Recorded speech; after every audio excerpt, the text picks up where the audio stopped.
రంగారెడ్డి జిల్లా కొత్తూరు మండలం సిద్దాపూర్ గ్రామంలో ప్రతిపాదించిన డంపింగ్ యార్డ్ కు వ్యతిరేకంగా ఉద్యమం మరింత ఉధృతమవుతుంది.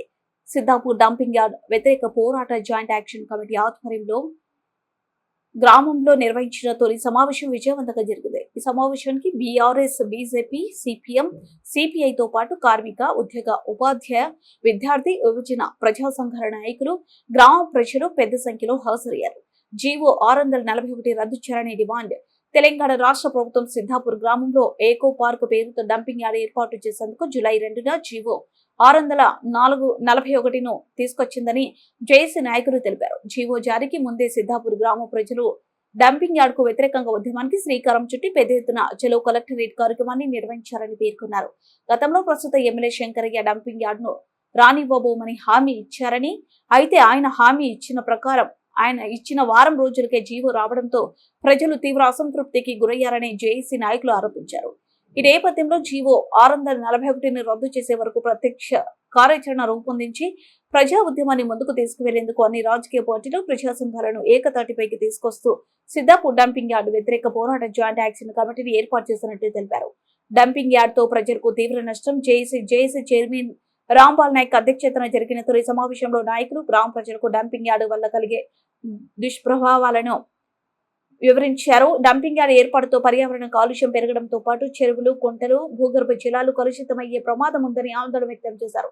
జేఏసీ ఆధ్వర్యంలో భవిష్యత్తులో చేపట్టే ప్రతి కార్యక్రమంలో గ్రామ ప్రజలు భాగస్వాములై ఐక్యంగా పోరాడాలని నాయకులు పిలుపునిచ్చారు. జీవో 641 రద్దు అయ్యే వరకు ఉద్యమాన్ని కొనసాగిస్తామని స్పష్టం చేశారు. ప్రజల కోసం చేపట్టే ప్రతి కార్యక్రమానికి అండగా ఉంటా. అంజయ్ యాదవ్ సమావేశానికి హాజరైన మాజీ ఎమ్మెల్యే వై అంజయ్ యాదవ్ మాట్లాడుతూ తమ ప్రభుత్వ హయాంలో పారిశ్రామిక రంగానికి పెద్దపీట వేస్తూ పరిశ్రమల ఏర్పాటుకు భూములు సమీకరించామని, ప్రస్తుత ప్రభుత్వం అదే ప్రాంతాన్ని డంపింగ్ యార్డ్ కోసం కేటాయించడం దారుణమన్నారు. డంపింగ్ యార్డ్ ఏర్పాటైతే సిద్దాపూర్ పరిసర ప్రాంతాల్లోని చెరువులు, కుంటలు, భూగర్భ జలాలు పూర్తిగా కలుషితమై ప్రజల జీవనం అస్తవ్యస్తంగా మారే ప్రమాదం ఉందని ఆందోళన వ్యక్తం చేశారు. ప్రజల ప్రయోజనాలను కాపాడేందుకు చేపట్టిన ఈ పోరాటంలో విజయం సాధించే వరకు ఉద్యమాన్ని కొనసాగిస్తామని అంజయ్ యాదవ్ స్పష్టం చేశారు. జేఏసీ వాల్ పోస్టర్ ఆవిష్కరణ అనంతరం సిద్దాపూర్ డంపింగ్ యార్డ్ వ్యతిరేక పోరాట జాయింట్ యాక్షన్ కమిటీ రూపొందించిన వాల్ పోస్టర్ ను నాయకులు ఆవిష్కరించారు.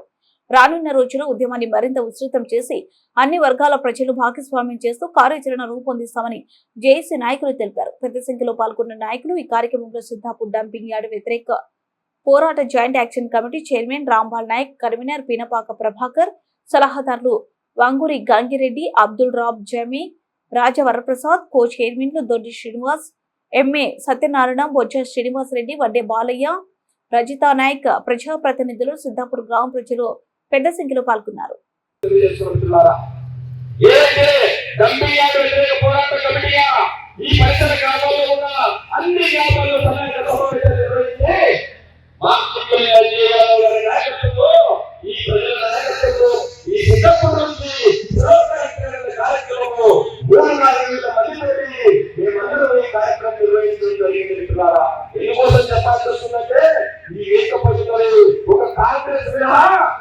కాంగ్రెస్ అన్ని రాజకీయ పార్టీలు, దేశంలో రాష్ట్రంలో అన్ని రాజకీయ పార్టీలు, ప్రజా సంఘాలు, మేధావులు, ఉద్యోగ సంఘాలు అందరూ కూడా ఈ వేదిక పెడతారు. కాబట్టి చేసిన కార్యక్రమం చెప్తున్నారా, ఒక రోజు 2 రోజులలో గత 30 రోజుల నుంచి ప్రతిరోజు ఈ యొక్క పోరాట కమిటీ ఆధ్వర్యంలో ప్రతి గ్రామం, ప్రతి మహిళలు, ప్రతి ఇంటికి ప్రతి యువకులు అందించే సందర్భంగా గుర్తు చేస్తున్నారా. ఎప్పుడైతే ఈ పోరాటాలు ఉంటున్నాం చేయాలని ఆలోచన చేసినప్పటికీ ఇంకా డంపింగ్ యార్డ్ వ్యతిరేక పోరాట కమిటీగా ముందుకు పోతున్నప్పటికీ అవసరం రాజకీయం చేస్తున్నారో ఈ రాజకీయం చేస్తున్న సందర్భంలో మరి ఈ పరిస్థితుల అవకాశం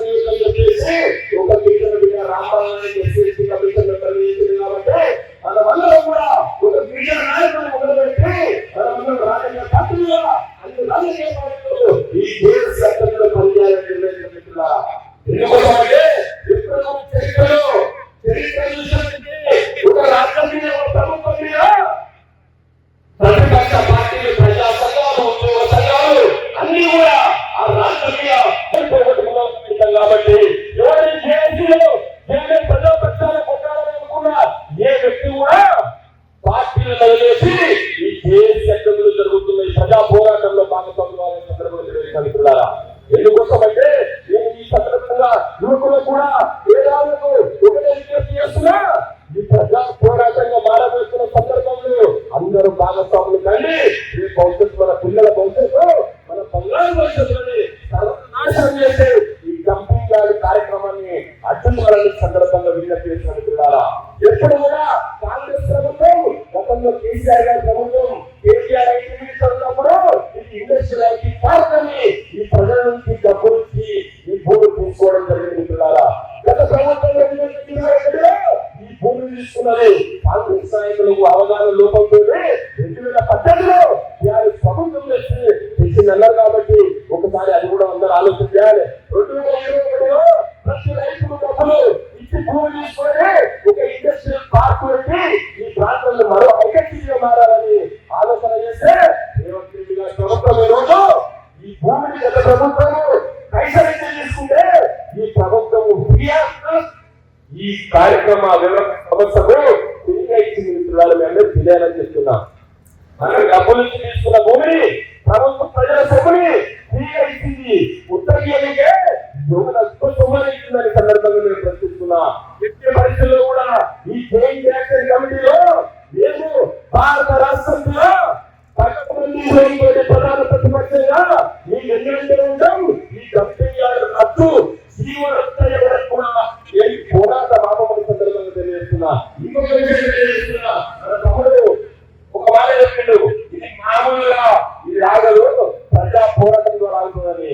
నిజంగా చేంజ్ యాక్షన్ కమిటీ ఈ సందర్భంలో మేధావుల సమస్యలో, యువకుల సమస్యలో, ప్రజల సమస్యలో మేము కూడా ఇక్కడ అంబేద్కర్ చట్టం పెట్టుకున్నారు.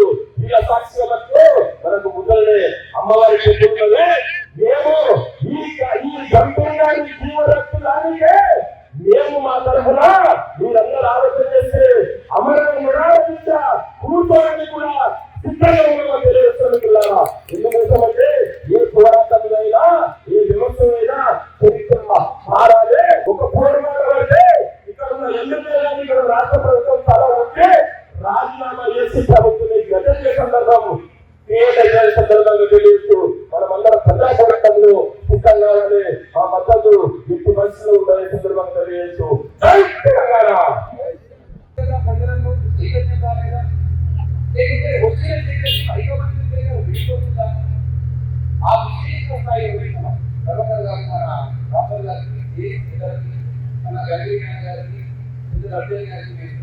ఏంటంటే అనుకున్న స్థాయిలో జరగలేదు. ఇంకా అప్పుడు కానీ నాగరెడ్డి గారు చెప్పినట్టు అన్న ప్రజలు చెప్పినట్టు అంతిమమైన పోరాటం చేసినప్పుడు మాత్రమే ప్రజలు ఒక అవగాహన కల్పిస్తూ వాళ్ళతో ఆవిష్కరణ కల్పిస్తూ పోరాటాన్ని అంతిమంగా రాజ్యాంగ వ్యవస్థను వివరించి అంతిమంగా మనం చేయాల్సింది ఇదే అని అన్నప్పుడు మాత్రమే చేసుకోవాలి. ఎందుకంటే అది పేరు మొత్తం వేయకుంటుంది గౌరవమే కాకపోతుంది. కాబట్టి నేను మీకు ఏంటంటే ఇది రాజకీయ పార్టీల అతీతంగా తమతో పాటు ఎగస్తా రావాలి. నేను ఒక 2 రోజులు అంటే ఈ ఉద్యమం నిర్మాణం వ్యతిరేకతని అనుకున్న స్థాయిలో లేదు అని ప్రభుత్వం భావిస్తుంటే అది వచ్చింది కనిపిస్తారు. ఇప్పుడు ఈ పోరాటంలో కూడా కాంగ్రెస్ నాయకులు వాళ్ళకి మా రిక్వెస్ట్ ఏంటంటే వెళ్ళండి, వాళ్ళ ఇళ్ళలో వెళ్ళండి, నాయకులు రిక్వెస్ట్ చేయండి. అయ్యా ఈ పార్టీకి తాత్కాలిక రాజీనామా చేయండి. ఈ ఒకవేళ ఆగిపోయిన మొదలు పట్టుకు వెళ్ళండి అని తీసుకోండి అని రిక్వెస్ట్ చేయండి. ఎందుకంటే ఏకపక్షంగా మనం వాళ్ళ సమర్పించిన ప్రజలలో ఉండగలదు. అట్లా ఉంటే ఇది నిర్మాణం కాదు. కాబట్టి ప్రతి ఒక్కరు ఇప్పుడు చిన్న పెద్ద ప్రతి పార్టీ తమ్ముడు ఎప్పుడు ఇలా చేసి కూడా ప్రేమిక కోసం ఒకరికి పేరు వస్తుందంటే రెండవ కోపం వస్తుంది రాజకీయ ప్రేమికులుగా చూస్తా. కాబట్టి ఈ దేశీ వాళ్ళు కూడా ఎట్టి పరిస్థితుల్లో ఈ ప్రేమిక దాంట్లో ఏ పార్టీ వాళ్ళకి పోటీ ఇవ్వకండి. ఎక్కువ పార్టీలు ఏమైందంటే ఒక పార్టీ వాళ్ళు మంచి పేరు వస్తున్నారు, రావద్దని ఇతర పార్టీ వాళ్ళు వస్తే బాగుంటుంది, నాకు రావాలంటే ఒకరు కాదు, వీళ్ళకి వస్తే నాకు రావద్దు, మాకు వస్తుంది, వీళ్ళకి రావాలి, ఇట్లాంటి అనేక రకాల కాంప్లెక్స్ ఎదుర్కొన్నాయి. కాబట్టి ఏ ఉత్తరమైన బాధ్యత ఈ ప్రభుత్వం వచ్చిన తర్వాత మొన్న 50 సంవత్సరాలు జూలై ఆగస్టు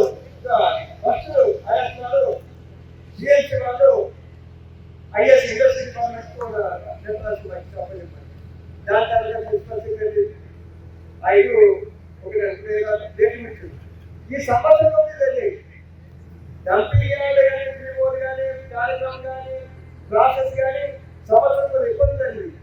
కాబట్టి వీటి వాళ్ళు ఆపాలి, వాళ్ళు అనుకునే వాళ్ళు ఆపాలి, బాగుంటుంది, మంచి పెట్టుకండి. మరి ఇక్కడ అదే మహారాష్ట్ర ఉండే కదా, మహారాష్ట్ర పుస్తకాలు పెట్టాలి, ఎటు 15 కిలోమీటర్ల దూరం ఉన్న ఆవాస ప్రాంతాల దూరాలు పెట్టాలి. దూరాలు ఎక్కడ బాగుంటాయి? మరి గ్రామాల మధ్యన ముఖ్యంగా కండల మధ్యన, అదేవిధంగా మంచి సేద్యం చేసే పచ్చ పొలాల మధ్యన, పాడి పండించే పశువుల పొలాల మధ్యన డంపింగ్ బాగా ఆడబెట్టి ఎంత నష్టం ఒకసారి అర్థం చేస్తున్నారు. అదే దగ్గర దేవిదర్ కానీ, విప్ల పాఠశాల కానీ, హంతమంది టెంపుల్ కానీ, ఇక్కడ ఫ్యూచర్